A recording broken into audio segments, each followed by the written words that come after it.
మన రామచంద్రపురం ఘనంగా జరుపుకుంటున్న సంక్రాంతి సంబరాలకి మన వాసంతేరి సుభాష్ గారు ఇప్పుడు సంక్రాంతి సంబరాలకి ప్రోత్సహించిన గ్రామం సుభాష్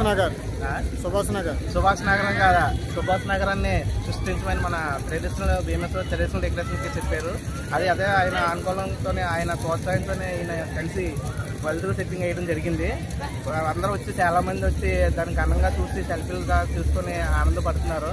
దాంతోపాటు మా మంత్రి గారు కూడా మాకు చాలా ఆధారంగా ఉండి దగ్గరుండి మంచి ప్రోత్సహించడం వల్ల మాకు మంచిగా జరిగింది. ఇప్పుడు అందరూ మంచిగా చెప్తున్నారు. సంక్రాంతి సంబరాలకి ఇది గొప్ప వరంగా అనిపించింది. చాలా గొప్పగా జరిగింది. ఇప్పటికి అందులో భాగంగా మన ఊరు బస్ స్టాండ్ అని ముందుగా ఇక్కడ బస్ స్టాప్ ఏర్పాటు చేయడం జరిగింది. తర్వాత సుభాష్ నగర్ ఉంది కదా, ఇప్పుడు సుభాష్ నగర్ నుంచి లోపలికి వెళ్తే మన పల్లెటూరు విలేజ్ ఎలా ఉందన్నది మన మాధవ కలర్స్ అనే రూపొందించారు ఇక్కడ. అది మన పెద్దలకి ఎలా ఉన్నదంటే పల్లెటూరు వాతావరణం పిల్లలకి తెలియాలని చెప్పడం జరిగింది. స్టార్టింగ్ వచ్చి ఇది గుడిసి ఇది గుడి వచ్చేది ఏదైనా ఒకప్పుడు ఎలాగుండేదో అదే విధంగా ఇప్పుడు ఈ కాలం ఉన్న పెద్దలకి అందరికీ తెలియాలని తెలియపరచాలని అందరికీ చూపించడం జరిగింది.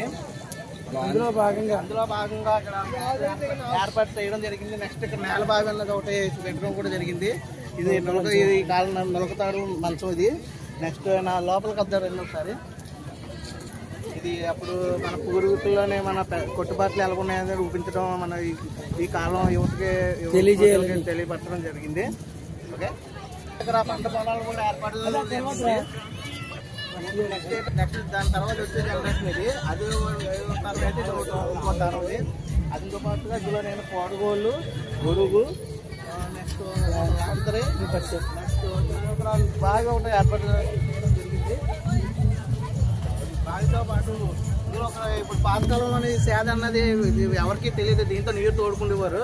ఇప్పుడైతే అందరికీ తెలియదు. దీన్ని ఏర్పాటు చేయడం అందరికీ తెలియపరచడం కూడా తెలుసుకున్నాం.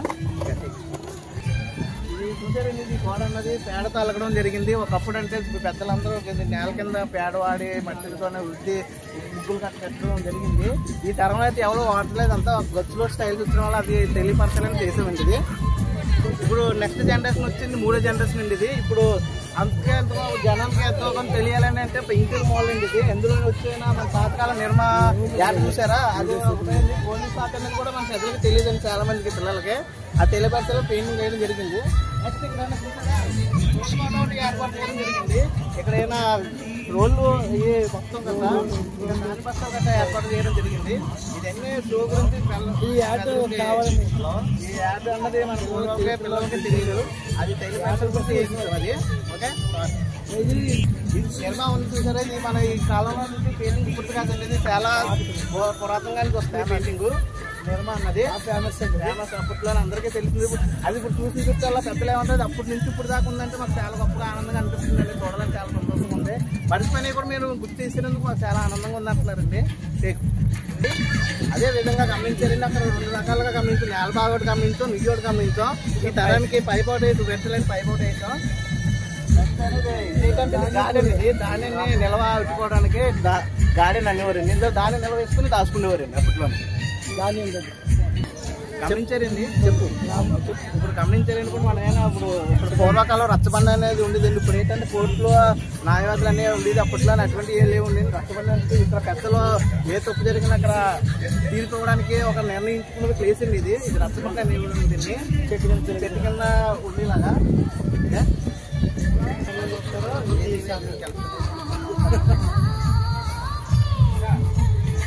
ఇది గమనించారండి. శివాలయం అండి. ఇది మంగళనాథేశ్వర స్వామి దేవాలయం.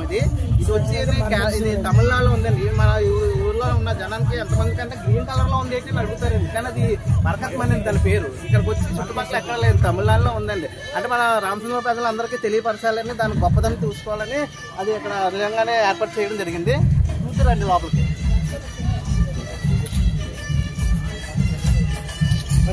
బరకత శివలింగం అండి. ఇది తమిళనాడులో ఉందండి. ఇది మన సైడ్ ఎవరికి తెలియదు. గ్రీన్ కలర్ లో ఉంది ఏంటి అని అందరూ ఆశ్చర్యపోతున్నారండి. డిఫరెంట్ గా ఉండాలి, మన అందరికీ తెలియపరచాలి, మన వాళ్ళకి తెలియని కూడా కొంతమందికి చెప్పాలనుకుంటున్నాం. అది ఏంటంటే మరకత మన గ్రీన్ కలర్ లో స్టోన్ అండి. అది లింగాన్ని రూపించడం జరిగింది ఇక్కడ.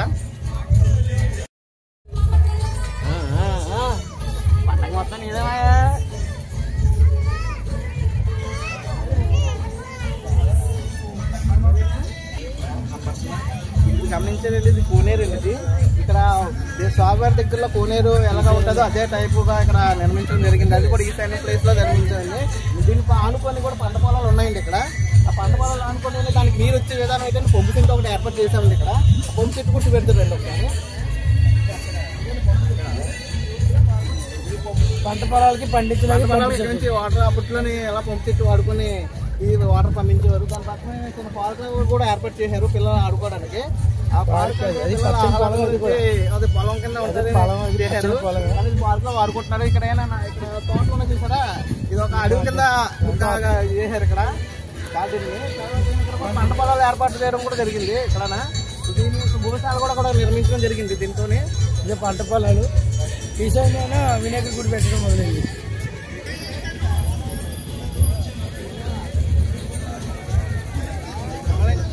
మన సుభాష్ నగర్ లో ఎంటర్ అవ్వగానే వినాయకుడు స్టార్ట్ అవుతుందండి. తర్వాత పంట పొలాలు ఉన్నాయని తర్వాత దీని పక్కన గోశాల ఒకటి ఏర్పాటు చేయడం జరిగింది.